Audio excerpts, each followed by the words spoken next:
વૈષ્ણવને જય શ્રી કૃષ્ણ, જય શ્રી ગોકુલેશ. વૈષ્ણવો સત્સંગમાં ગઈકાલે આપણે બીજ સંસ્કાર કરતા એ નામ પર વાત કરતા હતા. ભગવાન શ્રી કૃષ્ણ ઉત્તરાના ગર્ભમાં પ્રવેશ કર્યો અને બળી ગયેલા જે બીજ હતું પરીક્ષિતનું એને સંસ્કાર આપ્યા. મહાપ્રભુજી કારિકામાં જે ઉલ્લેખ કર્યો છે ગઈકાલે કહ્યો તો ફરીથી કહું છું. સર્વલક્ષણ સંપન્ન સર્વદોષ વિવર્જિત બીજ સંસ્કાર સહિત સોતા ભાગવતે મત. ભાગવતાર્થ પ્રકરણની આ કારિકા છે. એમાં મહાપ્રભુજીએ આ કારિકા 12મા અધ્યાય પ્રથમ સ્કંદના 12મા અધ્યાયને લખેલી છે. એમાં મહાપ્રભુજીએ 2 નામો પ્રકટ કરી દીધા. આપણે વાત થઈ હતી કે 12મા અધ્યાયમાંથી મહાપ્રભુજીએ કુલ 5 નામો પ્રકટ કર્યા છે. આ એક જ કારિકામાં તો 2 નામો આપણને બતાવી દીધા. એક તો બીજ સંસ્કાર કરતા અને બીજું સર્વલક્ષણ દાતા. મહાપ્રભુજી આ કારિકાનો અર્થ એવો કરે છે કે જે સર્વલક્ષણથી સંપન્ન હોય, સર્વદોષોથી રહિત હોય અને બીજ સંસ્કાર એટલે ગર્ભના સંસ્કારથી સહિત હોય, એટલે નાની ઉંમરથી છે એવો શ્રોતા ભાગવતનો એટલે અધિકારી, એનો મુખ્ય અધિકારી એવા શ્રોતાને કહેવામાં આવેલો છે. હવે અહીંયા પરીક્ષિત તો પાંડવ વંશમાં જન્મ્યા છે. ભગવાને એમને ગર્ભમાંથી જ સંસ્કાર આપી દીધા છે. ભગવાન અંગૂઠા જેવડું સ્વરૂપ ધારણ કરીને ગર્ભમાં પધાર્યા છે. અહીંયા જે સંસ્કાર થયા છે એ ગર્ભના નથી થયા, પરીક્ષિતના બીજના થયા છે. હવે આપણે આ જે સંસ્કારની વાત કરીએ છીએ તો એમાં ભાગવતમાં પણ અનેક ઉદાહરણો છે કે જીવાત્માને ગર્ભમાંથી જ આ જ્ઞાન પ્રાપ્ત થયેલું હોય, સંસ્કાર પ્રાપ્ત થયેલા હોય. આપણે એક્ઝામ્પલ જોઈએ તો પ્રહલાદ મહારાજનું એક્ઝામ્પલ 7મા સ્કંદમાં આવશે જ. એ વખતે ડિટેલ્સમાં ચર્ચા કરીશું. અત્યારે ટૂંકમાં કહી દઉં કે હિરણ્યકશિપુ તો અસુર હતો, તો એના ઘરે પ્રહલાદ જેવા ભક્ત બાળકનો જન્મ કેવી રીતે થયો? હિરણ્યકશિપુ જ્યારે 36,000 વર્ષ તપ કરવા માટે ત્યાં આગળ નીકળી ગયા ત્યારે એની પત્ની કયાધુ હતી એ ઇન્દ્ર ઉપાડી લઈ ગયો. ઇન્દ્રને ખબર હતી કે કયાધુના પેટમાં હિરણ્યકશિપુનો ગર્ભ છે, એટલે કે એને હું લઈ જઈશ સ્વર્ગમાં અને આ બાળક જન્મશે કે તરત મારી નાખીશ, એટલે અસુરનો વંશ અહીંયા નષ્ટ થઈ જાય. પરંતુ રસ્તામાં જઈને પ્રહલાદજી મળી ગયા અને એને કહી દીધું ઇન્દ્રને, આ તું શું કરે છે? પેલા નારદજી મળી ગયા અને ઇન્દ્રને કહી દીધું, આ તું શું કરું છું કે છે?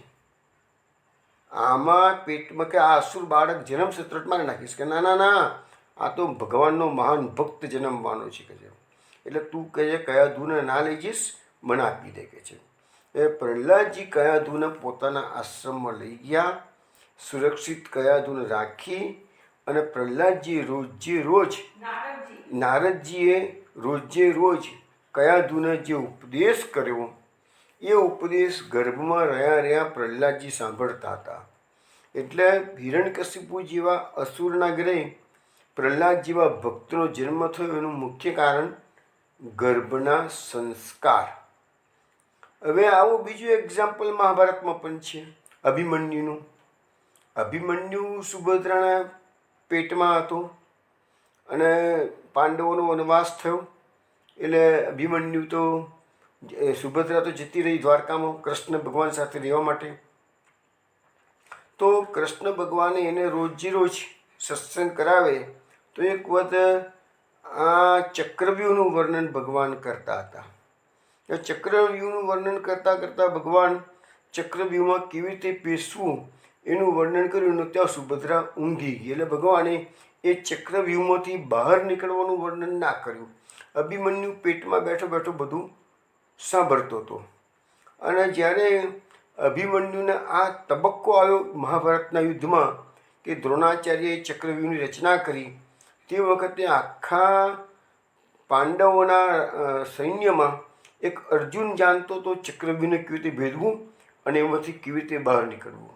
અને અભિમન્યુ ફક્ત ચક્રવ્યૂહને ભેદવાનું જાણતો હતો, બહાર નીકળવાનું જાણતો નહોતો. કારણ કે ભગવાને સુભદ્રાને રાત્રે જે સત્સંગ કરતાં કરતાં ચક્રવ્યૂહની વાતો કરેલી એ અભિમન્યુ ગર્ભમાં રહીને સાંભળતો હતો.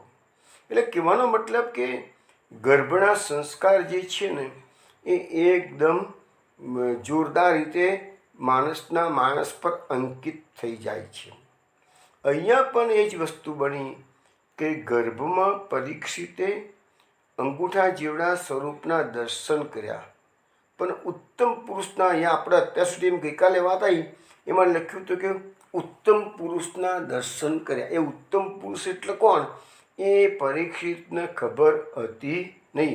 એ તો પરીક્ષિતને પાછળથી ખબર પડી કે આ શ્રી કૃષ્ણ પોતે જ મારા ગર્ભમાં પ્રવેશ્યા હતા. એટલે એ બધી વાતો આપણે બીજે સંસ્કાર કરતાં જે 65મું નામ હતું એની ગઈકાલે વાત પૂરી થઈ ગઈ હતી. હવે આપણે એના પછીનું નામ લઈશું પરીક્ષિત જ્ઞાન પોષક. હવે આ પરીક્ષિત, હવે જો આ જે 12મો અધ્યાય છે શ્રીમદ ભાગવત પ્રથમ સ્કંદનો, એમાં જે સિક્વન્સ છે કેવી છે કે ભગવાન ઉત્તરાના ગર્ભમાં ગયા, પરીક્ષિતને ભગવાનના અંગૂઠા જેવડા સ્વરૂપના દર્શન થયા, પછી પરીક્ષિતનો જન્મ થયો, પછી યુધિષ્ઠિર વગેરે બધા રાજી થયા, બ્રાહ્મણો બોલાવ્યા, જાતકર્મ સંસ્કાર કરાવ્યા. બ્રાહ્મણોએ પરીક્ષિતનું ભવિષ્ય વાંચન કર્યું છે. ભવિષ્ય વાંચનની અંદર ભગવાનના પરીક્ષિતના અનેક પ્રકારના લક્ષણો બતાવવામાં આવેલા છે. હવે લક્ષણો બતાવ્યા પછી બધું સારું કીધું, પણ છેલ્લે કહે છે કે રાજન, આ તમારું બાળક છે એ ઘણો પ્રતાપી થવાનું છે, પરંતુ એક જ વસ્તુમાં મુશ્કેલી છે. શું? તો કે છેલ્લે ને તક્ષક નાગ કરડસેનનું મૃત્યુ થશે. હવે યુધિષ્ઠિરને ચિંતા થવા મળી કે નાગ સર્પદંશથી મૃત્યુ થાય તો એનું અપમૃત્યુ કહેવાય અને એનો અવગતે જીવ જાય. તો પછી કીધું, ના રાજન, તારે ચિંતા કરવાની, બ્રહ્મનોએ કીધું એમાં ચિંતા કરવાની જરૂર નથી. આ ભલે સર્પદંશથી મૃત્યુ થશે છતાં પણ અંતિમ સમયે સુખદેવજી પધારશે, ભાગવત શ્રવણ કરાવશે અને પરીક્ષિતનો મોક્ષ થઈ શકે છે.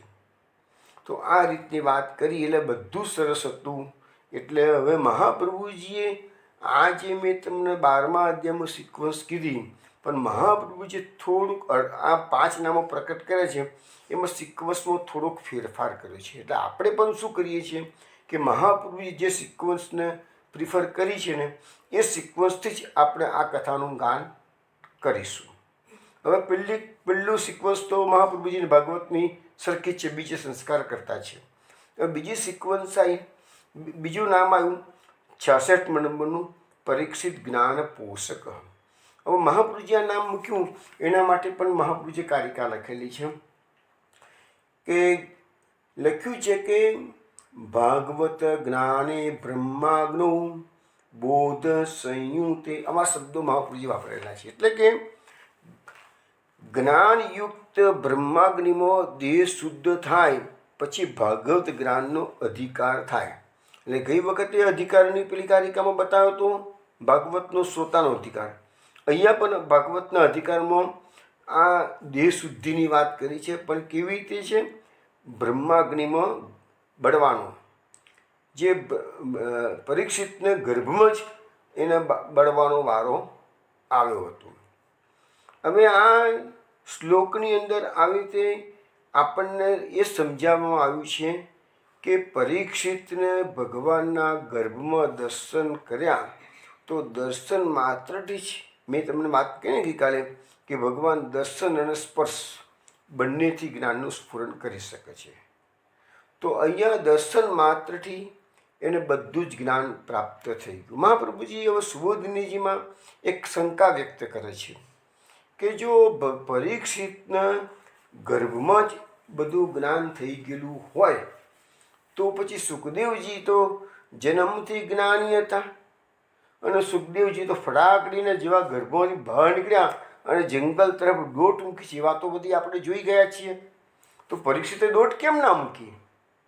આ ક્વેશ્ચન સુબોધિનીજીમાં શ્રી મહાપ્રભુજી ઊભો કર્યો છે. પણ મહાપ્રભુજી જવાબ બી આપે છે. મહાપ્રભુજીની સ્ટાઇલ છે આ પ્રશ્ન કરવાનો અને તરત જવાબ આપવાનો. કારણ કે જાણતા હતા કે કળિયુગના લોકો તર્ક વિતર્ક બહુ કરશે, એટલે મહાપ્રભુજી જાતે જ તર્ક વિતર્ક કરી અને જવાબ આપેલા છે. એટલે મહાપ્રભુજી જવાબ આપ્યો કે ભગવાને એને જ્ઞાન આપ્યું, પરંતુ એ જ્ઞાન અધૂરું આપ્યું હતું. પૂર્ણ જ્ઞાન ભાગવતનું સુખદેવજી અંતિમ સમયે આપશે, એક વાત. બીજી વસ્તુ, ભગવાન જાણતા હતા કે પરીક્ષિત એ ભાગવતનો ઉત્તમ શ્રોતા છે, એટલે ભગવાને એને જ્ઞાન આપ્યા પછી પણ એનો જન્મ પ્રાકૃત પુરુષો જેવી રીતે જન્મ છે એવો જન્મ. જ્યારે સુખદેવજી પ્રાકૃત પુરુષની માફક જન્મ્યા નથી. સુખદેવજી તો 13 વર્ષ માતાના ગર્ભમાં રહ્યા. કોઈ જગ્યાએ 12 વર્ષ લખ્યા, કોઈ જગ્યાએ 16 વર્ષ લખ્યા છે. પણ અને જેવા જન્મ થયો કે તરત જ ઉઠીને જંગલ તરફ ચાલવા માંડ્યું છે. જ્યારે પરીક્ષિત 10મીના માતાના ગર્ભમાં રહ્યા છે, એટલે એ ઉઠીને નીકળી શક્યા નથી, કારણ કે પ્રાકૃત બાળકની માફક જન્મ થયો છે. આ ડિફરન્સ મહાપ્રભુજી આપણને સમજાવે છે.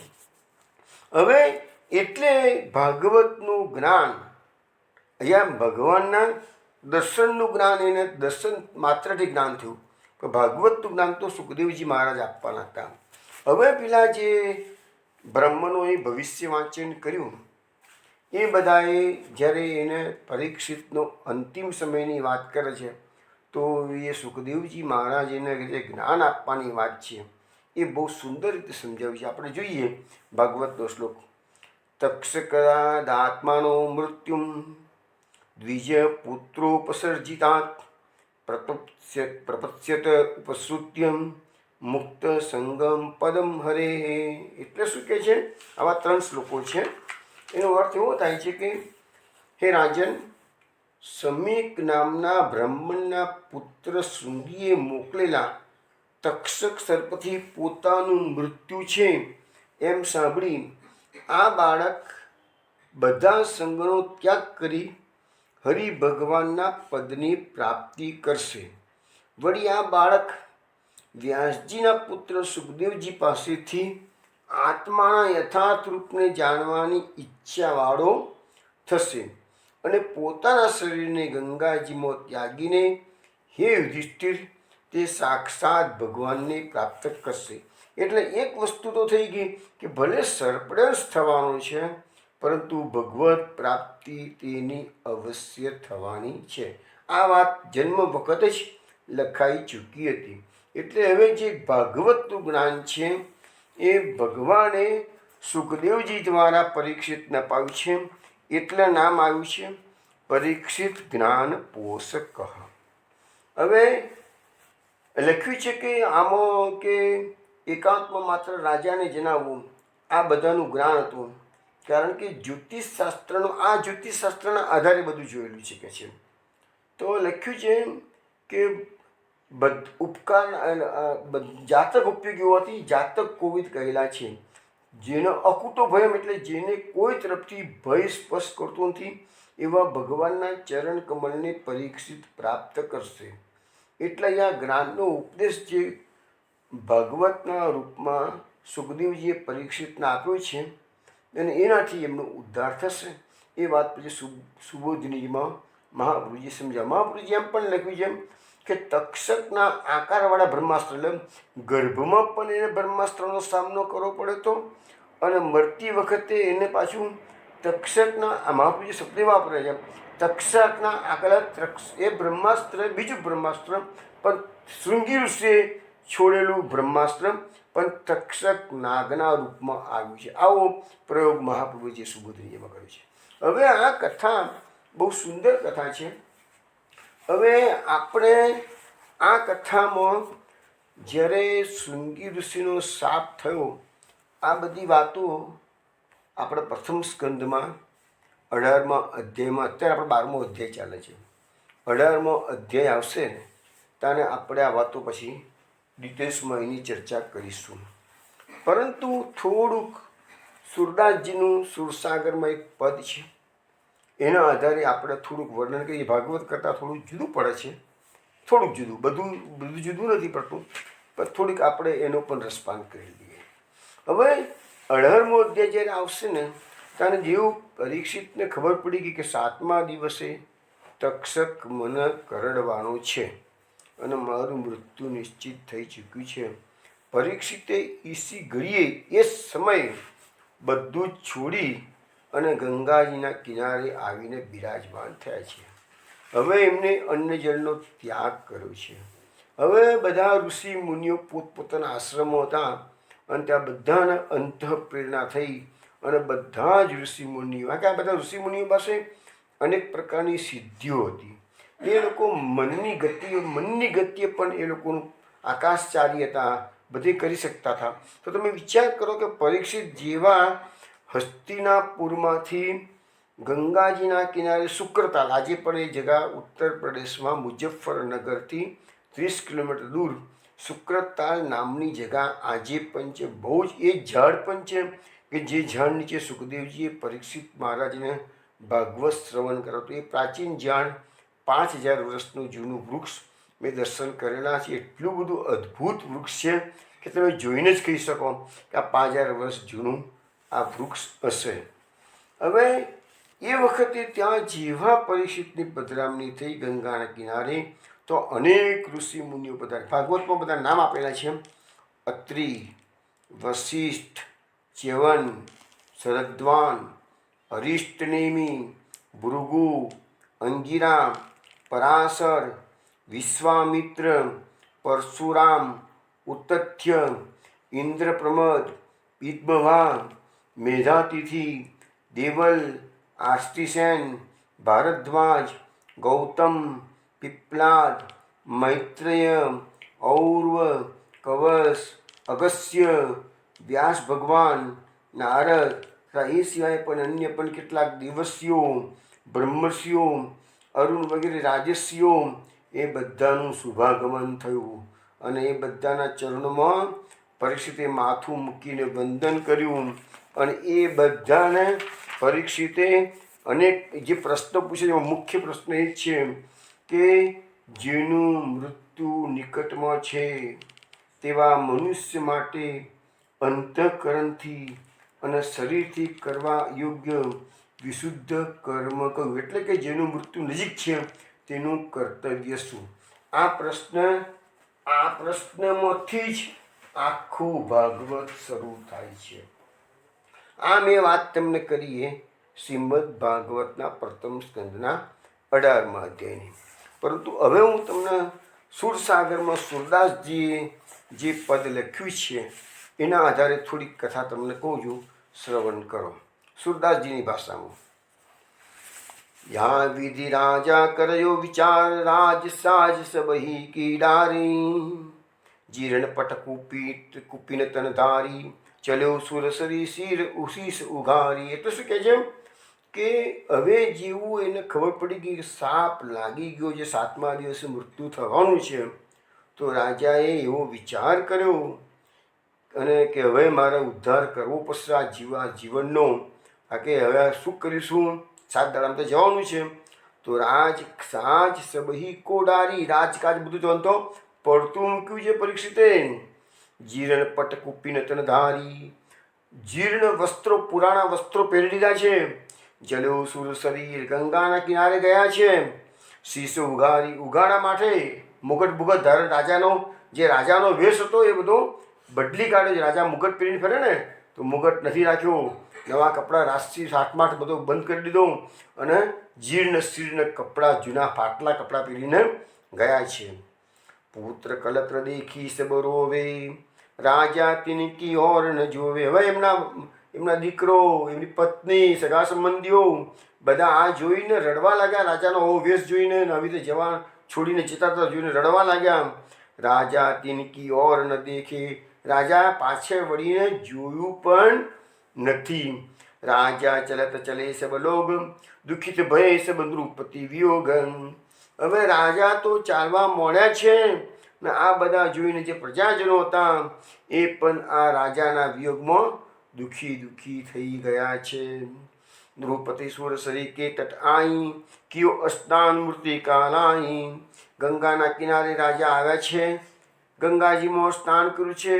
આખા શરીર પર એમને ગંગાજીની માટી, તટ પરની જે માટી હતી એ માટી આખા શરીરે ચોપડી લીધી છે. કરી સંકલ્પ અન્ન જલ ત્યાગ્યો, કેવલ હરિપદ સો અનુરાગ્યો. હવે કહે છે કે એમને ત્યાં સંકલ્પ કર્યો કે હવે મૃત્યુ આવે ત્યાં સુધી અન્ન જલનો ત્યાગ કરવો છે. કેવલ હરિપદ સો અનુરાગ્યો, હવે માત્ર મારે ભગવાનના ચરણારવિંદમાં જ પ્રેમ કરવો છે, બીજું કંઈ જોઈતું નથી. હવે જો અહીંયા સુરદાસજી જે વર્ણન કરતા, આગળ ભાગવતમાં કેટલા બધા ઋષિમુનિઓના વર્ણન હતા. જ્યારે સુરદાસજી વર્ણન કરે છે, અત્રિ વસિષ્ઠાદિક આય, નારદાદિ મુનિ બહુ ઋષિધાય. હવે ત્યાં આગળ જેવું ખબર પડી ગઈ કે પરીક્ષિત અન્ન જલનો ત્યાગ કર્યો છે, રાજપાટ છોડીને આવી ગયા છે, 7 દિવસમાં ઉદ્ધાર કરવાનો છે. અત્રિ વસિષ્ઠ વગેરે નામ નથી આપણે, 2 જ નામ આપે, અત્રિ વસિષ્ઠ. અને નારદાદિ મુનિ બહુ ઋષિધાય, અને નારદ ઋષિ જેવા પેલા ઋષિઓ આવ્યા તો નારદાદિ મુનિઓ બધા અનેક તોગાડે પધારે છે. કુશ આસન દે તિન્હી બેઠા આવ્યો, યો કંઈ પુનિ તિનકો શિરના આવ્યો. હવે કુશનું આસન, દર્ભનું આસન બધાને આપ્યું છે રાજાએ, અને બધાના ચરણોમાં મસ્તક નમાવ્યું છે. ધન્ય ભાગ તુમ દર્શન પાય, મમ ઉદ્ધાર કરણ તુમાય. આજે મારા ધન્ય ભાગ ખુલી ગયા છે કે તમારા દર્શન મને થયા છે, મારો ઉદ્ધાર કરવા માટે તેમ બધા અંતિમ સમય અહીંયા પધાર્યા છો. તુમ દેખત હરિ સુમિરન હોય, ઓર પ્રસંગ ચલે નહીં કોઈ. તમારા દેખતા જ મને ભગવાનની સ્મૃતિ તાજી થાય છે, હવે મને બીજું કશું યાદ આવતું નથી. આજ્ઞા હોય કરો અવસોઈ, જાતે મેરી સદગતિ હોય. હવે કહે છે મારી સદગતિ થાય એવી મને તમે ઋષિમુનિઓ આજ્ઞા કરો કે છે. કોઈ કહે તીર્થ સેવન કરો, કોઈ કહે દાન યજ્ઞ વિસ્તારો. બધા ઋષિમુનિઓ, અનેક ઋષિમુનિઓ તો પધારે છે ગંગાના કિનારે શુક્રતાલમાં. એટલે કોઈકે કીધું કે ભાઈ 7 દિવસમાં ઉદ્ધાર કેવી રીતે થાય, તો કોઈકે કીધું તીર્થનું સેવન કરો, કોઈ કહે દાન કરો, કોઈ કહે યજ્ઞ કરો, કોઈ કહ્યો મંત્ર જપ કરના, કોઈએ કીધું નાના નાના ફરાના મંત્રનો જપ કરો કે 7 દિવસ સુધી. કાહું કછું બરણા, કોઈએ આમ કીધું ને કોઈ આમ કીધું. આટલા બધા ઋષિમુનિઓ છે, બધા કયા? વ્યાસ, પરશુરામ, તમે જુઓ કયા કોટીના, પરાશર, વિશ્વામિત્ર, કઈ કોટીના ઋષિમુનિઓ. તો પણ પરીક્ષિતને સાચું માર્ગદર્શન આપી શક્યા નથી. હવે શું થાય છે? રાજા કહ્યો સપ્તદિનમાહી સિદ્ધિ હોતી કછું દિશતી નાહી. રાજાએ કીધું તમે બધા મને બતાવો છો, મારા પાસે તો 7 જ દાડા છે, 7 દાડામાં તો આ બધું મારાથી શક્ય છે જ નહીં કરવાનું કે છે. હવે આ બધી ભોજગડ ચાલી રહી છે, શું કરવું, અંતિમ સમય કેવી રીતે કરવું. અને ત્યાં તો શું થાય છે? અંતર સુકમુનિ તા આય, રાજા દેખી તરત ઉઠી જાય. અને ત્યાં તો 16 વર્ષની ઉંમરના સુખદેવજીની પધરામણી થઈ ગઈ છે. અનેક ઋષિમુનિઓ ઊભા થઈ ગયા છે. ઋષિમુનિઓએ સુખદેવ મુનિના ચરણોમાં વંદન કરેલું છે. રાજા ઉઠીને દોડ્યા છે, એના ચરણોમાં પ્રણામ કરેલા છે. કરી દંડવત કુશાસન દીનો, મુનિ સન્માન ઋષિ, પુનિ સન્માન ઋષિની સબકીનો. હવે કહે છે રાજાએ દંડવત કરી કુશનું આસન બિરાજવા માટે આપ્યું છે. પૂરું સન્માન બધા ઋષિ મુનિઓએ એમને, સુખદેવજી મહારાજ તો ઉંમરમાં બધાથી નાના છે, તો પણ બધા ઋષિ મુનિઓએ એમને પૂરું સન્માન કર્યું છે. સુખ કો રૂપ કયો નહીં જાય, સુખ હિય રહ્યો કૃષ્ણ રસ છાઈ. હવે સુખદેવજીના રૂપનું વર્ણન ભાગવતમાં છે, અહીંયા સુખદેવજીએ કર્યું, સુરદાસજીએ કર્યું નથી. એટલે સુરદાસજી શું એક જ વસ્તુ કીધી કે સુખ કો રૂપ કયો નહીં જાય. સુખદેવજીનું રૂપ કેવું છે એ હું કહી શકતો નથી. સુખ હિય રહ્યો કૃષ્ણ રસ છાઈ. અને સુખદેવજીના હૃદયમાં અત્યારે કૃષ્ણ રસ ભરપૂર ભરેલો છે. સુખ કી મહિમા સુખ ही जाने, सूरदास कहीं कहाँ बखाने. સુરદાસજી કહે છે કે સુખદેવજીની મહિમા તો સુખદેવજી જાણે, હું એના વખાણ કરી શકતો નથી.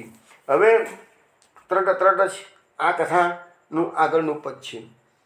સુખ નૃપ ઓર કૃપા કરી દેખ્યો, ધન્ય ગાગતિન અપનો લેખ્યો. હવે સુખદેવજીએ કૃપા કરીને રાજાની સામે જોઈ છે. રાજાએ એને પોતાનું ધન્ય ભાગ માન્યું છે. વિનંતી કરી ચરણ શિરણાઈ, સપ્ત દિવસ મેરી આઈ. રાજાએ વિનંતી કરી છે કે મારી પાસે ફક્ત 7 જ દિવસ રહે છે કે જે તવું કુટુંબ કો મોહન જાત, તન ધન લોભ આઈ લપટાટ. રાજા બધું છોડીને આવી ગયા છે તો પણ દીનતા કેટલી બતાવે છે. સુખદેવજીના ચરણોમાં વંદન કરીને કહે છે, એ સુખમુનિ, હજુ મારો કુટુંબનો મોહ છૂટતો નથી. ધન લોભ, ધનનો લોભ મારાથી છૂટતો. હવે જો છોડીને આવી ગયા છે, જીર્ણશીર્ણ વસ્ત્રો પહેર્યા છે, રાશિ ઠાઠમાં ત્યાગ્યો છે, તો એ કહે છે મારાથી આ શરીરનો લોભ, ધનનો લોભ જતો નથી. જાની બુજી મેં હોટ અજ્ઞાન, ઉપજેત નાહી મને મેં જ્ઞાન. અત્યારે હું પૂરેપૂરો અજ્ઞાની થઈ ગયો છું, મારા મનમાં કોઈ જ્ઞાનનું સ્ફુરણ થતું નથી. અરુતનું છૂટત બહુ દુઃખ હોય, તાથી સોચ રહે નહીં કોઈ. અરે કહે છે આ શરીર જ્યારે મારું છૂટશે ત્યાં તો ઘણું દુઃખ પડતું હોય માણસને. કહે છે તાથી સોચ રહે નહીં કોઈ. અને તોય બી કોઈને આ ચિંતા થતી નથી કે મૃત્યુ સમયે તો ઘણું દુઃખ પડતું હોય છે, તોય કોઈ ચિંતા કરતું હોતું નથી. સુખ કયો ધન કુટુંબ બિહાઈ, હરિપદ ભજો ન ઓર ઉપાય. સુખદેવજી કહે છે હવે રાજન, તારું શરીર, ધન, કુટુંબ એ બધું હવે તું છોડી દે કહે છે, અને હરિપદનું, હરિચરણનું ભજન કર. આ સિવાય બીજો કોઈ ઉપાય નથી. આયુ ભગ્ન ઘટ જલ જો છીજે, અહનિશી હરિ સુમિરણ કી. જ્યારે દરેકે દરેક મનુષ્યનું આયુષ્ય કાના ગળામાંથી જેવી રીતે પાણી ધીરે ધીરે કરીને નીકળી જાય, આખો ગળો ભરેલો હોય પણ થોડી વારમાં તો બધું પાણી નીકળી જાય છે. એવી રીતે આપણું પણ આયુષ્ય રાત અને દિવસ, રાત પછી દિવસ, રાત પછી દિવસ, એટલે એમ કરતાં આયુષ્ય પૂરું થઈ જાય છે. તો હરિ સુમિરણ કીજે, હરિનું સુમિરણ કરો. હવે રાજા એક્ઝામ્પલ આપે છે. હવે સુખદેવજીને થયું કે રાજા ગભરાઈ ગયેલા છે, 7 જ દાડામાં મૃત્યુ આવવાનું છે, કેવી રીતે મારો ઉદ્ધાર થશે. તો સુખદેવજીને હૈયાધાર આપતા કહે છે કે નૃપ ખટવાંગ પૂર્વ એક ભયો, સૂતો દ્વે ઘરી મેં તરી ગયો. અરે રાજા, તું શુક્રા ચિંતા કરે છે, તારી પાસે તો 7 દિવસ છે. ખટવાંગ રાજા થઈ ગયા પેલા એક, એને તો 2 ઘડીમાં મુક્તિ પ્રાપ્ત કરેલી હતી. 7 દિવસ તેરી તો આઈ, કહું ભાગવત સુનિશ્ચિત લાઈ. તારા પાસે 7 દિવસ છે, હું તને ભાગવત શ્રવણ કરાવું, અને ભાગવતમાં એ શક્તિ છે કે તને મુક્તિ અપાવી શકશે. સુની હરિકથા હરિધ્યાન, સબ જગ જાનો સ્વપ્ન સમાન. હરે રાજન, હરિકથા સાંભળો, હરિનું ધ્યાન કરો, અને આ જગતને સ્વપ્ન સમાન ભૂલી જાઓ. યા વિધિ જો હરિપદ ઉરધારી હો, નિસંદેહ સુરકો તરી હો. એટલે કે છે આ વિધિ, આ પ્રમાણે જે હરિના ચરણારવિંદનું ધ્યાન ધરે છે એ નિસંદેહ આ સંસારને તરી જશે. હવે હજુ પણ થોડુંક સુખદેવજી કહે છે એ થોડું જોઈ લઈએ. હવે કહે છે હરિજસ કથા સુનો ચિતલાઈ. જો હવે ખટવાંગ મુનિની વાત જે કેવી હતી તું કામ પતાવી દીધું, પણ બીજા પદની અંદર ખટવાંગ મુનિની આખી વાત કરે છે. તો શું કહે છે સુખદેવજી? હરિજસ કથા સુનો ચિતલાઈ. હવે હરિની કથા હું તને કહું છું, તું શાંતિથી સાંભળ. જો ખટવાંગ તર્યો ગુણ ગાય. જે ખટવાંગ રાજાએ 2 ઘડીમાં મુક્તિ કેવી રીતે પ્રાપ્ત કરી એ વાત તને હું હવે કરું છું. નૃપ ખટવાંગ ભયો ભુવમાઈ, તાકે સમ દ્વિતીયા કો નાહી. એમ કે છે કે આ જગતમાં એક ખટવાંગ નામનો રાજા થઈ ગયો હતો, અને એવો રાજા કોઈ બીજો હતો નહીં. એક દિન ઇન્દ્ર તાસુ ઘર આયો, રાજા ઉઠી કે શીશ નવાયો. એક દિવસે ઇન્દ્ર પોતે સ્વયં આ રાજા પાસે આવે છે, ખટવાંગ રાજા પાસે આવે છે. ખટવાંગ રાજા ઊભા થઈ અને ઇન્દ્રને માન આપ્યું છે, મસ્તક નમાવ્યું છે. ધની મમ ગ્રહ ધની ભાગ અમારે, જો તુમ ચરણ કૃપા કરી ધારે. રાજા કે છે ખટવાંગ રાજા કે મારું ધન્ય ભાગ છે, મારા ઘરમાં તમે પધાર્યા છો, તો તમારા ચરણ કૃપા કરીને તમે મારા ઘરે આજે ધાર્યા છો કે છે. અબ મોકો જો આજ્ઞા હોય આયો સુમાણી કરો મેં સોઈ. હવે રાજાએ કીધું ઇન્દ્રને કે મને જે આજ્ઞા હોય કોણ, હું તમારું તમે કહેશો એ પ્રમાણે કરવા તૈયાર છું. ઇન્દ્ર કયો મમ કરો સહાય અસુરની સોહે હંમેશ લડાઈ. ઇન્દ્ર રાજાએ કીધું કે રાજા, હું તારી પાસે મદદ માગવા આવ્યો છું. આ બધા અસુરોએ સ્વર્ગ પર ચઢાઈ કરી છે અને અમારું બહુ મોટું યુદ્ધ થઈ રહેલું છે. ઇન્દ્રપુરી ખટવાંગ વિસિધાય નામ સુનત સો સકલ ફરાય. હવે ખટવાંગ રાજા કહે એ છે, એ વાત છે કે ચાલ હું આવું છું તારી સાથે કહ્યું. એટલે પૃથ્વી પરથી ઇન્દ્ર રાજાની જોડે ખટવાંગ રાજા અસુરોની સામે લડવા માટે સ્વર્ગમાં ગયા. અને જેવા અસુરોને ખબર પડી કે પૃથ્વી પરથી ખટવાંગ આવી ગયા છે, ત્યાં તો બધા અસુરો પલાયન થઈ ગયા, ભાગી ગયા કે એમ. સુરપતિ સો નૃપ આજ્ઞા માગી ઉન કહ્યું લેહું કચુવર માગી. હવે પછી તો પેલાને હાજરી માત્રથી જ ખટવાંગ રાજાનો કેટલો પ્રબળ પ્રતાપ હશે, હાજરી માત્રથી બધા અસુરો સ્વર્ગ છોડીને ભાગી ગયા, લડવાનું બાજુ પર મૂકી દીધું. તો સુરપતિ સો નૃપ આજ્ઞા માગી. હવે રાજાએ સુરપતિ ઇન્દ્ર પાસે આજ્ઞા માગી કે ઊન કહ્યું લેવું કચવા. એટલે પછી ઇન્દ્રે કીધું કે રાજા તું કોઈક વરદાન મારી પાસેથી માગી લે. તો નૃપતિ કહ્યું કહો મેરી આઈ બર લેહો પુની શીશ ચઢાઈ. બસ તો તું વરદાન આપવા માગતો તો મને એટલું કે ને મારું આયુષ્ય હજુ કેટલું બાકી શકે છે, એટલે મને સમજણ પડે ભગવાનની ભક્તિ ક્યારે કરવી કે છે. તો વર લેહો પુની શીશ એમ કરીને એને પાછું ઇન્દ્રના ચરણમાં મસ્તક તો નમાવ્યું. ઇન્દ્ર ભવિષ્ય ભક્તા કે છે દો મૂર્તિ આયુ બતાઈ નૃપ બોલ્યો તબ શીશ નવાઈ. હવે ઇન્દ્રે કીધું રાજન તારું 2 મુહૂર્તનું આયુષ્ય બાકી છે, બસ કે છે હવે તારો સમય થઈ ગયો છે કે છે. તુરત દેહું મોહી ઘર પહોંચાઈ તરો જાય તો હરિગુણ ગાય. તો પછી તું મને જલ્દી પૃથ્વી પર મોકલી દે કે છે કે મારે કહે છે કે હવે 2 ઘડીમાં મારો ઉદ્ધાર કરવાનો છે કે છે. એક મુહૂર્ત મેં ભવ આયો એક મુહૂર્ત હરિગુણ ગાયો. હવે સુરદાસજી એમ કહે છે કે ત્યાંથી સ્વર્ગમાંથી પૃથ્વી પર આવતા એમને 1 મુહૂર્ત નીકળી ગયું કે છે. હવે 2 મુહૂર્તનું આયુષ્ય બાકી હતું, એમાં 1 મુહૂર્ત નીકળી ગયું. હવે એના હાથમાં 1 જ મુહૂર્ત રહ્યું અને 1 મુહૂર્તમાં રાજાએ હરિગુણ ગાયા છે. હરિગુણ ગાઈ પરમ પદ લયો સુર નૃપતિ સુની ધીરજ ગયો. તો રાજાએ 1 જ મુહૂર્તમાં ભગવાનના ગુણગાન ગાઈ ને હરિના ચરણારની પ્રાપ્તિ કરી લીધી. તો આ વાત સુરદાસજી કહે આ વાત સાંભળી રાજા પરીક્ષિતને ધીરજ આવી. હાસ તો વાંધો નહીં, મને 7 દાડા હું ભાગવત શ્રવણ કરીશ તો મારું ઉદ્ધાર થઈ જશે. ચલો વિષ્ણુ, અહીંયા આપણે આ જે નામ છે પરીક્ષિત જ્ઞાન પોષક, એ વાત અહીંયા આપણે પૂરી કરી છે. કારણ કે ભાગવતની કથા તો આખી ચાલવાની છે મોટી, અને જે 18મો અધ્યાય જ્યારે આવશે ત્યારે આ વાત પર આપણે વિશેષ ચર્ચા કરીશું. પણ અત્યારે તો મેં તમને ટૂંકામાં જ પતાવી દીધું છે કહ્યું કેવી પરીક્ષિત જ્ઞાન પોષક ભગવાને દર્શન પણ આપ્યા અને સુખદેવજીએ ભાગવત શ્રવણ કરાવવાના છે.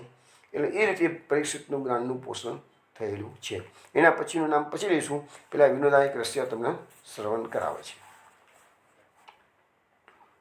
मैं तो सोय रही सपने में मोह पे रंग डार्यो नंदलाल. मैं तो सोय रही सपने में मोह पे रंग डार्यो नंदलाल. रंग डार्यो नंदलाल मोह पे रंग डार्यो नंदलाल. मैं तो सोय रही सपने में मोह पे रंग डार्यो नंदलाल. सपने में श्याम मेरे घर आए ग्वाल बाल कोई संग न लाए. पोरे पल कापे मेरे संग टटोरन लागे मेरो अंग. दई पिचकारी भर भर रंग. पिचकारी के लगत ही मोमन उठी तरंग. जैसे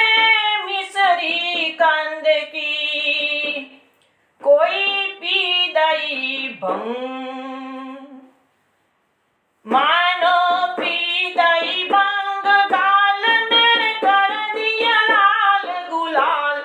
मैं तो सोय रही सपने में मुँह पे रंग डालो नंदलाल। रंग डालो नंदलाल मुँह पे रंग डालो नंदलाल।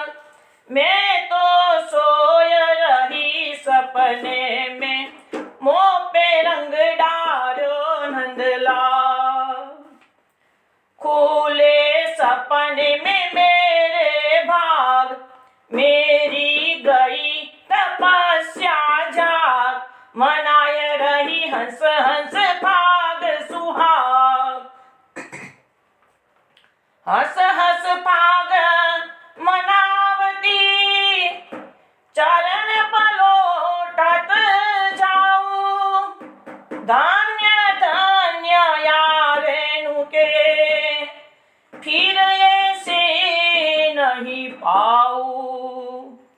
फिर ऐसी नहीं पाऊं वही सपने में माला माल। मैं तो सोय रही सपने में मुँह पे रंग डालो नंदलाल। रंग डालो नंदलाल मुँह पे रंग डालो नंदलाल। मैं तो सोय रही सपने में मुँह पे रंग डालो नंदलाल। इतने में मेरे खुल गए नैना देखूं तो कछु लेना न देना। परी पलक पे मैं पछतात मिलत रह गई दो हार। मन की मन में रह गई वे आयो पर भार। पर जो फजर को गजर तब तीन ढाक के पार। तीन ढाक के पात रही मैं कंगालिन की कंगाल। मैं तो सोय रही सपने में मुँह पे रंग डालो नंदलाल। रंग डालो नंदलाल मुँह पे रंग डालो नंदलाल। मैं तो सोय रही सपने में मुँह पे रंग डालो नंदलाल। होरी को रस रसिक ही जाने रस कुकुर कहाँ पहचाने। जो रस बरसे ब्रज के माही सो रस तीन लोक में नाही। देख के ब्रह्मादिक ललचाए ब्रह्मादिक ललचायते धन्य धन्य ब्रजबाल। गोवर्धन 10-20 में द्विजवर घासी राम। द्विजवर घासी राम सदा कह रंगीले ख्याल। मैं तो सोय रही सपने में मुँह पे रंग डालो नंदलाल। रंग डालो नंदलाल मुँह पे रंग डालो नंदलाल। मैं तो सोय रही सपने में मुँह पे रंग डालो नंदलाल। વૈષ્ણવો, હવે આપણે આના પછીનું જે નામ છે સર્વત્ર પૂર્ણ ગુણ કહ, એટલે કે સર્વત્ર પૂર્ણ ગુણોવાળા. હવે આ નામ જે મહાપુરુષે પ્રકટ કર્યું છે એનો અર્થ એવો થાય છે કે શ્રીમદ ભાગવતના આ જે 12મા અધ્યાયની આપણે વાત કરી રહ્યા છીએ એમાં પરીક્ષિતના જન્મ સમયે એવો સમય આવ્યો છે કે એ શ્લોકો હું બોલી પછી એનો અર્થ સમજાવું છું. હવે જન્મ સમયના જન્મ સમયનું વર્ણન છે. શું છે?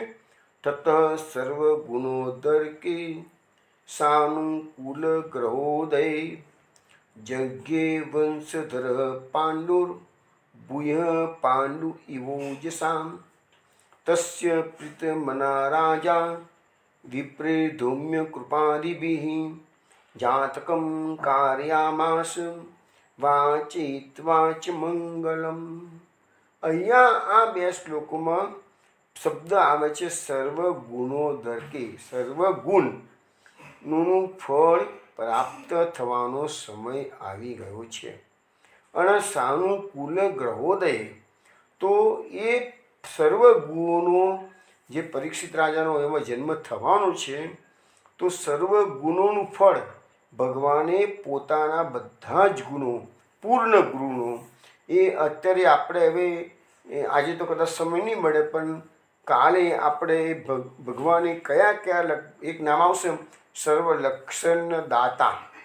તો ભગવાન આ પરીક્ષિતમાં ભગવાને કયા કયા લક્ષણો આપ્યા છે, બહુ સુંદર વર્ણન છે.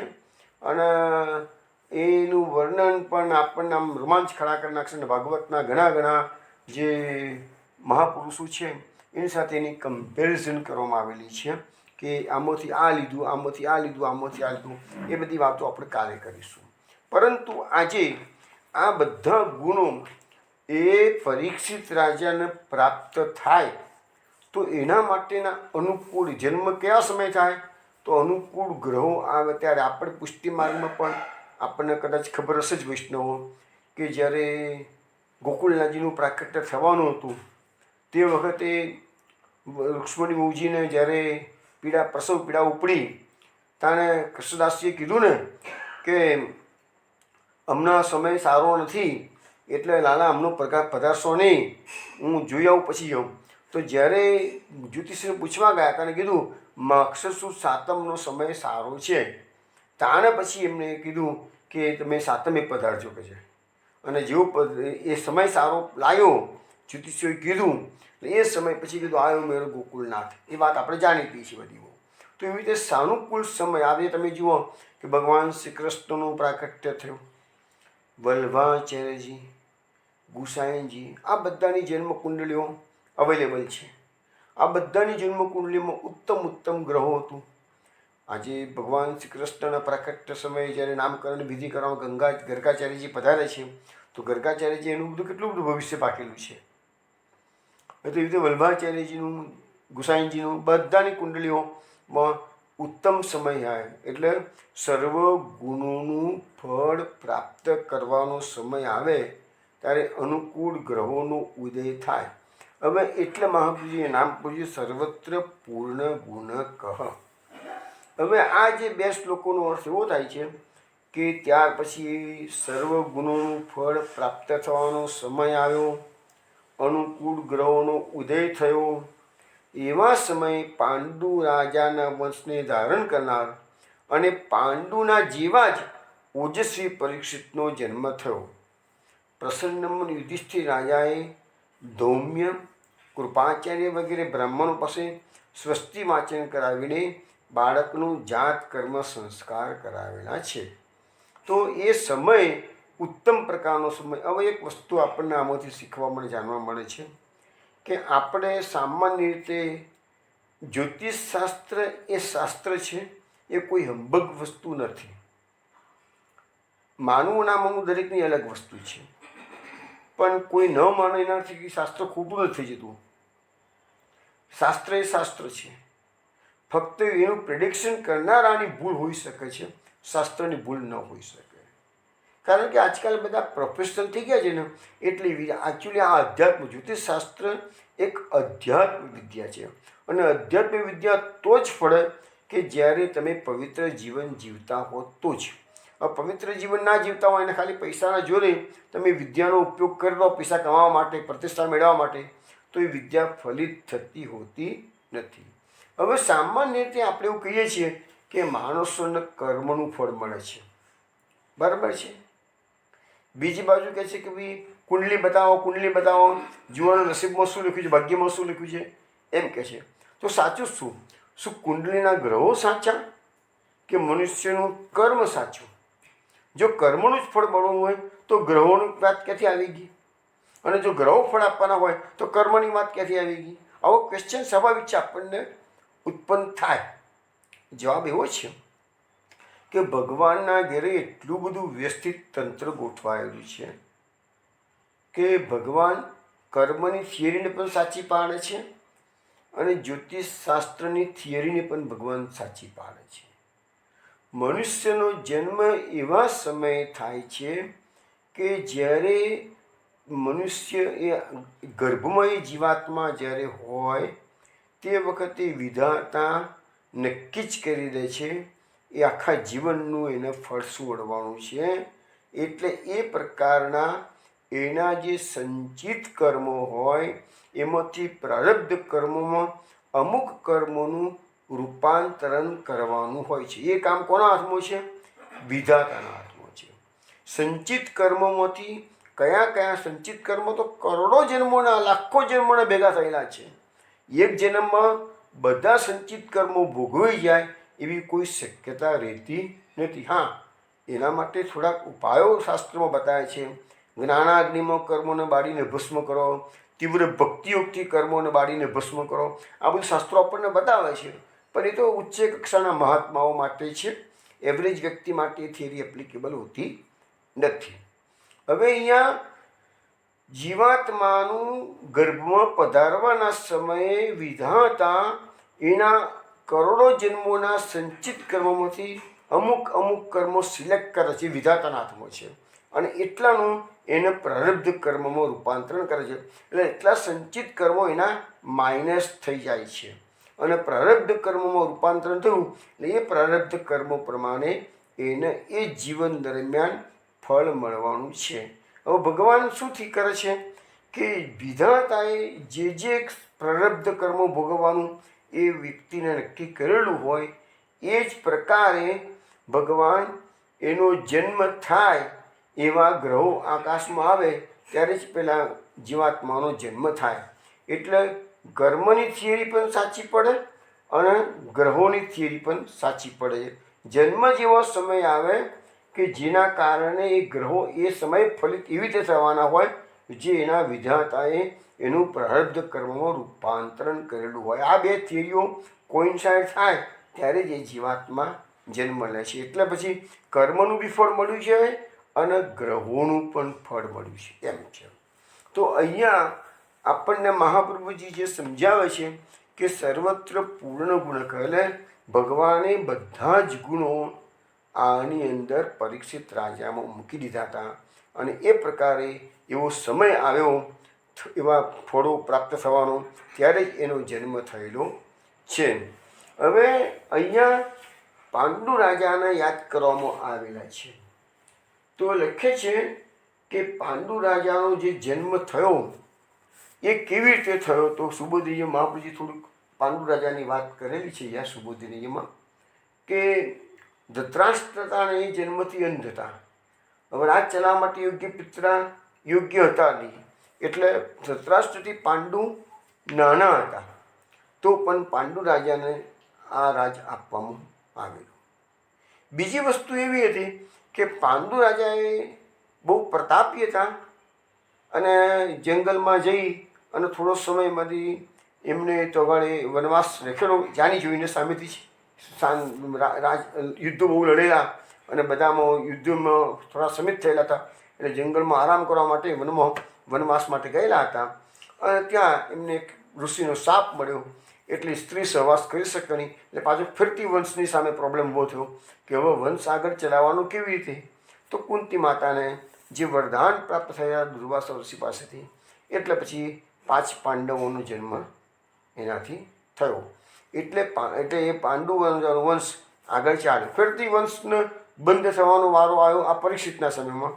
તો ફરીથી પાછા ભગવાને એને સજીવન કર્યો છે બીજે સંસ્કાર કરતા. તો આવી રીતે આ પાંડુ વંશની આખી વાત મહાપ્રભુજી સુબોધજીમાં લખ્યું છે. અને મહાભારતની જે કથા આવી ગઈ એ બી તમને શોર્ટમાં કહી દઉં કે ભીષ્મ પિતામહ તો કુળના વડીલ હતા પણ એમને તો બ્રહ્મચારી રહેવાની પ્રતિજ્ઞા કરેલી હતી અને શાંતનુ મહારાજાએ સત્યવતી સાથે લગ્ન કર્યા સત્યવતીથી પાંડુ રાજાને શાંતનુ મહારાજાને 2 પુત્રો પણ થયા હતા, ચિત્રાંગદ અને વિચિત્રવીર્ય. આ ચિત્રાંગદ છે ને એ ગંધર્વો સાથે લડાઈ કરતાં કરતાં જ મૃત્યુ પામેલા હતા. પછી બચ્યો એક જ પુત્ર વિચિત્રવીર્ય. તો વિચિત્રવીર્ય માટે ભીષ્મ પિતામહ કાશીમાં જઈને કાશીરાજની 3 કન્યાઓને ઉપાડી લાવ્યા હતા અને વિચિત્રવીર્યની જોડે લગ્ન કરવાના હતા. પરંતુ બન્યું એવું ને, એમાં અંબા નામની જે અંબિકા અને અંબાલિકા આ 3 કાશીરાજની પુત્રીઓ હતી. એમાં અંબા હતી એને કહી દીધું કે હું તો મનથી સાલ્વ રાજાને વરી ચૂકી છું. એટલે ભીષ્મ પિતામહે અંબાને માન સન્માન સહિત સાલ્વ પાસે મોકલી દીધી. પણ સાલ્વએ તો પછી ના પાડી સ્વીકાર કરવાની. એટલે પછી અંબા લટકી ગઈ હતી અને વચ્ચે પછી એને બધો બહુ મોટો, એ બધી કથા બહુ મોટી છે અને છેવટે પછી શિખંડીના રૂપમાં જન્મ ધારણ કરે છે અને મહાભારતના યુદ્ધમાં ભીષ્મ પિતામહને શિખંડીના કારણે મરવું પડે, એવી બધી કથા છે. પછી અંબિકા અને અંબાલિકા. તો અંબિકા હવે શું થયું કે બીજો વિચિત્રવીર્ય પુત્ર રહ્યો, એના લગ્ન તો થઈ ગયા પણ એની માંદગીમાં એનું અચાનક મૃત્યુ થઈ ગયું. એટલે કોઈ વંશ, આ કૌરવ વંશની વાત તમે જુઓ, વંશનો પ્રોબ્લેમ વારંવાર આવ્યા છે. તો હવે ફિરતી વંશનો પ્રોબ્લેમ ઊભો થયો એટલે સત્યવતીએ પોતાના પુત્ર વ્યાસ મહર્ષિને યાદ કર્યા છે. વ્યાસ મહર્ષિ પધાર્યા છે.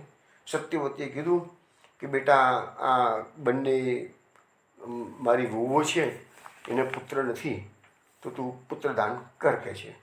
તો વ્યાસ મહર્ષિ એ વખતે ઉગ્ર તપશ્ચર્યામાં હતા. એટલે કીધું, માતા અત્યારે હું તપશ્ચર્યામાં છું, તમે અમુક અનુષ્ઠાન આ બંને તમારી વહુઓને કહી દો, અમુક સ્થાન કરે તો હું વર્ષ પછી આવીશ અને એને આને. તો હવે એ જે શાસ્ત્રોમાં વિધિ બતાવવામાં આવેલી છે એને નિયોગ પદ્ધતિ કહેવામાં આવે છે. પણ આ બધી શાસ્ત્રોક્ત પદ્ધતિઓ છે. આડીદળ કોઈ વસ્તુઓ આમાં વિષયની કે લાલસાની કોઈ વાત હોતી નથી. અને પછી પણ સત્યવતીનો આગ્રહ હતો કે નાના વર્ષ તો બહુ નવું થઈ જશે કે છે, તું અત્યારે જ કે છે આ લોકોને તું પુત્રદાન કરે. તો અંબિકાથી ધૃતરાષ્ટ્ર થયા. અંબિકા એનું જે ઉગ્ર રૂપ હતું અને વ્યાસ મહર્ષિનું જે તપસ્વીનું રૂપ, એના કારણે અંબિકા આંખો મીચી લીધી. એટલે જે પુત્ર થયો ધૃતરાષ્ટ્ર, એ જન્મથી અંધ થયો. અને અંબાલિકાની પાસે જ્યારે વ્યાસ મહર્ષિ ગયા, તાણે એ એકદમ એના સ્વરૂપને જોઈ અને ગભરાઈ ગઈ હતી, એટલે પીળા રંગની પડી ગઈ. એટલે પાંડુ રાજા એ પહેલેથી જ એ પીળા રંગના, મીન્સ કે એવા રોગિષ્ઠ થયેલા હતા પાંડુ રાજાનો. એ રોગ લાગુ પડેલો, પાંડુ રોગ લાગુ પડેલો હતો એને. અને પછી ખ્યાલ આવ્યો સત્યવતીને કે આ બંનેનો પ્રોબ્લેમ છે. એટલે અંબિકાને ફરીથી કહ્યું કે જા તું વ્યાસ મહર્ષિ જોડે જા. તો એ વખતે પછી અંબિકા ગભરાઈ ગયેલી હતી એમનું ઉગ્ર તપવાળું રૂપ જોઈને, એટલે દાસીને મોકલેલી. તો દાસીથી જે થયા એ વિદુર થયા. તો આખું આ મહાભારતની સિરિયલમાં બધી વસ્તુ આવી ગયેલી છે. પણ મેં ટૂંકોમાં કહ્યું, એટલે પહેલેથી જ આ વંશનો પ્રોબ્લેમ થતો હતો. તો ભગવાન શ્રી કૃષ્ણએ એના ઉદ્ધાર કર્યો, એને પરીક્ષિતના ગર્ભને બચાવી લીધું છે કે ભાઈ આ વંશ આગળ ચાલવો જોઈએ. એટલે એના માટેના સર્વત્ર પૂર્ણ ગુણક, એટલે કે બધા જ ગુણો, હવે કયા કયા ગુણો મૂક્યા છે, કયા કયા લક્ષણો છે, એ બધી બહુ ડિટેલ્સમાં સરસ વાત છે. એ આપણે હવે કાઢી જઈશું. વિનોદામનો એક ફેરથી એક રસ્યાનું તમને શ્રવણ કરાવે છે.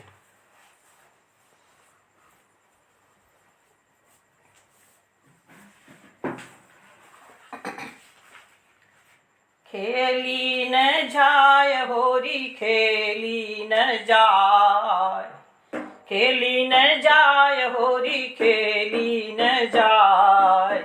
નૈનન में पिचकारी दई मोहे गारी, दई होरी खेली न જાય, ખેલી ન જાય હોરી, ખેલી ન જાય. નૈનન में पिचकारी दई मोहे गारी, दई होरी खेली न જાય. क्यों रे लंगर लंगराय मुसोकीनी, केसर की चकपोल नदीनी. ले गुलाल ठाड़ो मृदु मुशकाय, ठाड़ो मृदु मुशकाय, होरी खेली न જાય, ખેલી ન જાય હોરી, ખેલી ન જાય. નૈનન में पिचकारी दई मोहे ગારી દઈ હોરી ખેલી ન જાય. ઓચક કૂચન કુમ કુમા મારે રંગ સુરંગ શીસ તે ડારે. યહ ઉદામ સુન સાસ દિશાય મોરી નનદી દિશાય હોરી ખેલી ન જાય. હોરી ખેલી ન જાય. નૈનન में पिचकारी दई मोहे गारी दई होरी खेली न जाय. होरी खेली न जाय. निकन कान करत गाऊ की नजर बचाओ भैया बलदाऊ की. पनगट के घर लो बतराय घर लो बतराय होरी खेली न जाय. होरी खेली न जाय. खेली न जाय होरी खेली न जाय. खेली न जाय होरी खेली न जाय. नैनन में पिचकारी दई मोय गारी दई होरी खेली न जाय. फागुन के दिन दूनो अकड़े साली ग्राम कौन याही पकड़े. अंगली पट हस हा हा खाय हस हा हा खाय. होरी खेली न जाय. होरी खेली न जाय. नैनन में पिचकारी दई मोय गारी दई होरी खेली न जाय. होरी खेली न जाय. વૈષ્ણવ આપણે વાત કરતા હતા સર્વત્ર પૂર્ણ ગુણક. હા, કાલે કઈ રસે કોણ કીધું? વૈષ્ણવ, કાલે પુષ્ટિ સાર સંગ્રહમાંથી મેં તો ન જાઉં સસુરાલ અને બીજો છે કરુંગી કપોલ અને લાલ, એ બે રસિયા ગાઈશું, તો તમે પણ એ રીતે તૈયાર રાખજો. હવે આ સર્વત્ર પૂર્ણ ગુણક. હવે પૂર્ણ ગુણની વાત આવે તો ભગવાન ક્યાં જ પૂર્ણ છે એના માટે પણ આપણા ઉપનિષદમાં એક શાંતિ મંત્ર છે. ઓમ પૂર્ણમદ પૂર્ણમિદમ પૂર્ણાત પૂર્ણમુદચ્યતે પૂર્ણસ્ય પૂર્ણમાદાય પૂર્ણમેવાવશિષ્યતે. એટલે ભગવાન પૂર્ણ છે અને પૂર્ણમાંથી આ જગત ઉત્પન્ન થયું છે, છતાં ભગવાન પૂર્ણના પૂર્ણ રહેલા છે. પૂર્ણમેવાવશિષ્યતે, પૂર્ણ જ રહેશે. ભગવાનમાં ગમે એટલા જીવાત્માઓ અંશરૂપે પ્રકટ થયા હોય તો પણ ભગવાનમાં કોના સ્વરૂપમાં કોઈ ખામી આવતી નથી. પછી બીજો પણ એક સુંદર શ્લોક છે ભગવાનના ગુણાનુવાદ ગાતો.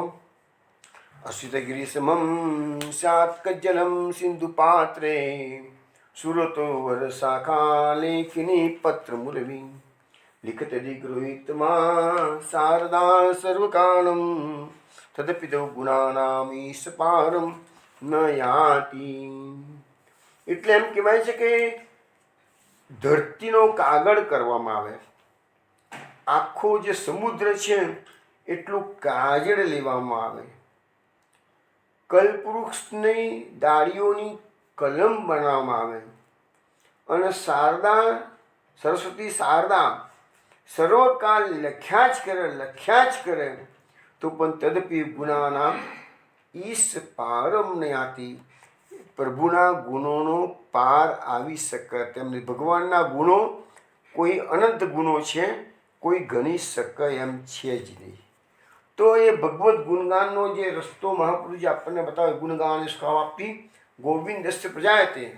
તો મહાપ્રભુજી આપણને આ ગુણગાનનો માર્ગ જે પ્રકટ કરેલો છે અને સેવાનો માર્ગ જે પ્રકટ કર્યો, એની પાછળનો આશય મહાપ્રભુજીનો એક જ છે કે તમે સેવાના માધ્યમથી કે ગુણગાનના માધ્યમથી સતત તમારા ચિત્તમાં શ્રી કૃષ્ણને રમતા રાખો. એટલે કે ચિત્તસ્તત પ્રવણમ છે. ગમે તે માધ્યમ પકડો પણ ચિત્ત સંસારમાં જવું જોઈએ નહીં. તો આ સર્વત્ર પૂર્ણ ગુણક એ નામ માટે જે થોડું ઘણું બી 12મા અધ્યાયમાં આપ્યું છે એ આપણે જોયું.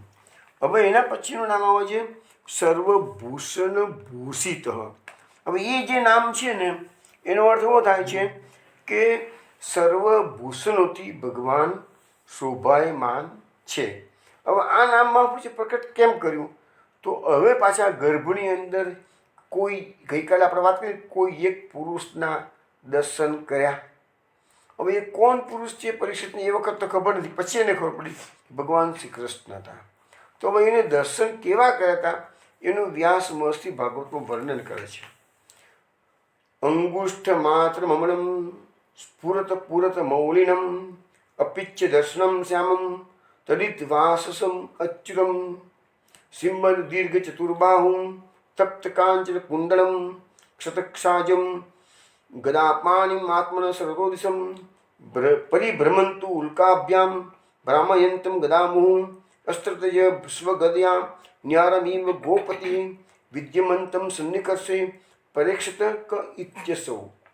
હવે આ જે 3 શ્લોકો હું બોલ્યો એમાં પરીક્ષિતને જે અંગુષ્ઠ માત્ર સ્વરૂપના દર્શન થયા હતા એ સ્વરૂપ કેવું હતું? તો એમાં 14 રીતે શોભાયમાન હતું. એ સ્વરૂપ 14 રીતનું વર્ણન અંદર કરવામાં આવેલું છે. આપણે ફક્ત આજે ગુજરાતી ભાષાને તો જોઈ લઈએ છીએ અને પછી એક એક નામ, એક એક લક્ષણ ઉપર એની ચર્ચા આપણે કાલે કરીશું. કયા કયા 14 લક્ષણો, 14 રીતે ભગવાન શોભાયમાન દર્શન આપ્યા છે પરીક્ષિતને. એ 14 રીતે કયા કયા? તો એક તો અંગૂઠું જીવનું સ્વરૂપ હતું, નિર્મળ. કારણ કે ગર્ભમાં ગંદકી હોય પણ ભગવાનનું સ્વરૂપ તો તોય નિર્મળ રહ્યું છે, ગંદકીની અસર થઈ નથી. પ્રકાશમાન સુવર્ણના મુકુટવાળું, સુંદર દર્શનવાળા, શ્યામ, વીજળી જેવા અલંકાર, વીજળી જેવા વસ્ત્રો ધારણ કરેલા, પીતાંબર વગેરે. અચ્યુત, શ્રીયુક્ત 4 લોવા હસ્તવાળા, ટપેલા સુવર્ણના કુંડલ ધારણ કરેલા, લોહી જેવા લાલ લાલ નેત્રોવાળા. ભગવાન ગુસ્સામાં હતા બ્રહ્મા, પેલા અશ્વત્થામા પર અર્જુનને કહ્યું હતું મારી નાખ, મારી નાખ, ના મારી નાખે ત્યારે મારે આજે ગર્ભમાં પ્રવેશ કરવો પડે. ભગવાનનું નેત્રો લાલ થઈ ગયેલા હતા.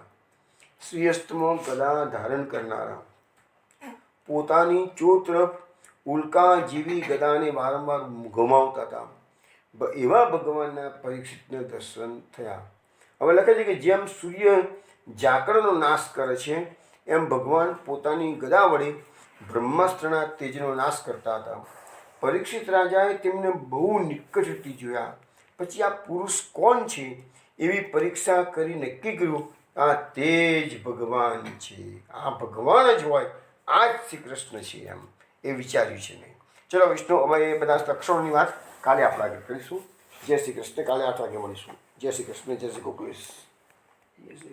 જય શ્રી ગોકુલેશ. જય શ્રી ગોકુલેશ. જય શ્રી ગોકુલેશ.